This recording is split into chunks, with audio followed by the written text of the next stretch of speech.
C Joseph Vijay எனும் நான்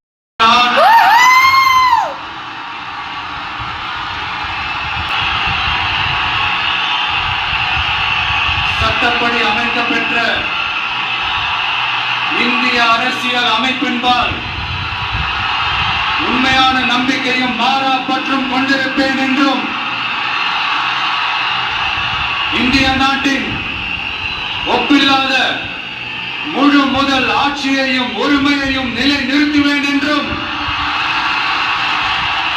தமிழ்நாட்டு அரசின் முதலமைச்சராக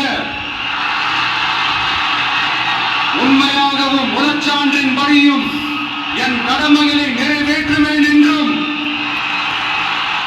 அரசியல் அமைப்பிற்கும் சட்டத்திற்கும் இணங்க அச்சமும் ஒருதலை சார்பும் இன்றி